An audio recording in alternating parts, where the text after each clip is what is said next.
The same type of VFX that used to take a film studio weeks now takes me about 5 minutes in one browser tab, and it works on footage you already shot. So your face and performance stay exactly the same while everything around you gets changed. In this video, I will walk you through the entire process on how you can do that and make your content look professional. So every effect I'm about to show you runs on one base video, and I'm not even going to pick up a camera to make it.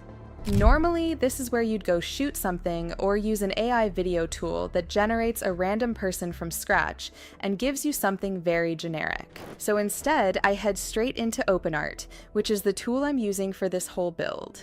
And if you want to do the same, the link to sign up is right down in the description. Once I'm inside OpenArt, I go to video. Then I switch it over to text with reference and grab Seedance 2.0. The reference part is important because I just upload a photo of my face, tag it as image 1, and now everything Seedance makes actually looks like me. I keep the settings as simple as possible: 8 seconds for duration, 1080p for quality, 16:9 aspect ratio, the audio on, and then I just describe what I want, which is me sitting in a plain lived-in living room with a mug of coffee, taking a sip and glancing around. I hit generate, and here's what I get. It's me in a usual room and doing nothing special, and it's exactly what I wanted. So now I've got my starting video.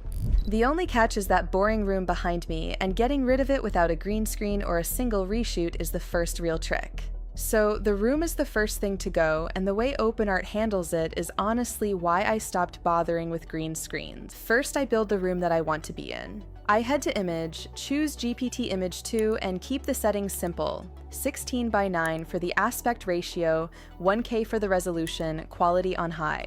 Then I just describe what I want: a bright, cozy cafe with big windows, warm wood floors, and a few plants, and some people in the background too.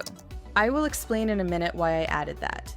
Then I generate it and get a nice wide shot of the cafe and the people inside it. Now for the swap, I go to Video, Open Replace Background, drop in my original video, add that cafe image as the reference, and generate. And the reason the result feels believable is that OpenArt is not treating this like a basic cutout job, where it removes the old background and simply drops a new one behind you. It is rebuilding the shot in a way that matches the perspective, depth, and lighting of the original footage, so I still feel properly anchored in the frame instead of looking separated from it. The dull room is now gone, and I'm sitting in a cafe that was never there. And this is where most people would stop, because technically the background has already been replaced. But if you want the shot to feel more controlled and more cinematic, the next step isn't changing the background again, it's changing the way the scene is lit. And no, the fix isn't dragging a warm filter over the top, because that only tints the image without actually rebuilding the lighting. That's exactly why the next tool matters. The tool is called Relight in OpenArt, and what it actually does is rebuild the light source across the entire frame. So instead of just shifting my color, it lights the cafe and me from the same source at the same angle.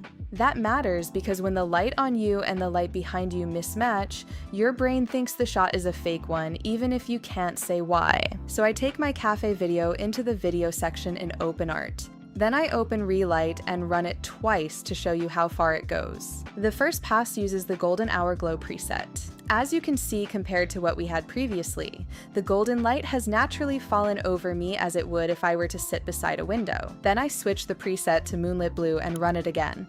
Same 8 seconds, but now the whole scene shifts from warm golden light to a cooler moonlit blue look, and the lighting on me changes to match the new preset on the side. 2 completely different styles, and all I changed was one drop-down.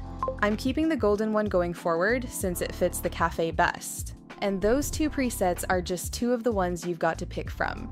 If I had a really specific look in mind, let's say a cozy warm vlog, tense thriller, or any brand's exact color palette, I don't have to settle for one preset at all. I can feed Relight a reference image instead, and it builds the entire mood of the shot off that one picture, matching the color, the atmosphere, and the way the light behaves to whatever I gave it. Now that the lighting matches the room, I finally look like I'm actually sitting in that cafe. The shot is perfect now, except for those people behind me, and this is where I tell you why I decided to keep them. The reason is that the last tool can erase anything in the shot except me, so I wanted something back there that was actually worth erasing. This is the mode OpenArt named the whole feature after, VFX. What it does is let me change one specific part of the shot, while everything else, my face, my movement, even my audio, stays exactly as I filmed. So I open VFX in Video, click Select Mask, and paint a mask over everything except the people in the background. Then I tell it what to do with that masked area, which is to remove those people but keep the desk and the chair. I hit generate, and compared to the video from a second ago, the whole crowd behind me is simply gone. This is what makes VFX useful for small, controlled edits. You can remove people, clean up distractions, replace objects, or adjust one detail without rebuilding the whole video. So if one clip is almost right, but one thing ruins it, you just mask that exact area and fix it. And because it all happens inside the same OpenArt workflow, you can keep refining the shot without jumping between different tools. As you can see, this is the video I began with, and this is the video now, same 8 seconds, same me, but it genuinely looks like a very different and premium production video. So that's the ceiling of what it can do, but how good your own result comes out still starts with the actual video you use. None of this needs a fancy camera. Your phone is completely fine, but a few small things at the filming stage give OpenArt a lot more to work with. The biggest one is making sure you actually stand out from whatever is behind you, because the clearer the separation between you and your background, the better it can separate you out and rebuild the other things. And filming against a busy and cluttered wall you blend into is the fastest way to get distorted character edges. Next, light yourself softly and evenly, and avoid harsh shadows or overly bright highlights. Because once part of the frame is just pure black or pure white, there's no detail left for the AI to relight. It also helps to lock your exposure and white balance, so the camera doesn't slowly adjust them halfway through the video and mess with the lighting you're trying to rebuild. And keep the camera as stable as you can. A cheap tripod or even a properly held phone is better than getting shaky footage every time, because steady framing is what lets the effect hold across the whole video instead of letting it glitch. Also, think about what you're wearing. Avoid colors that blend into the background. So if you're against a white wall, don't wear plain white, and if the room is dark, don't wear all black. That bit of contrast helps OpenArt read your outline properly, which means cleaner edges around your arms, shoulders, and hair.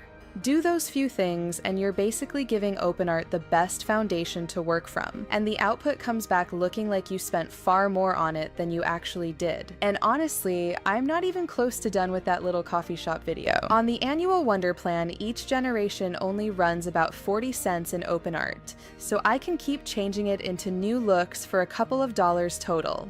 So sign up to OpenArt using my link in the description and run your own video through VFX today. Thanks for watching, and I'll see you in the next one.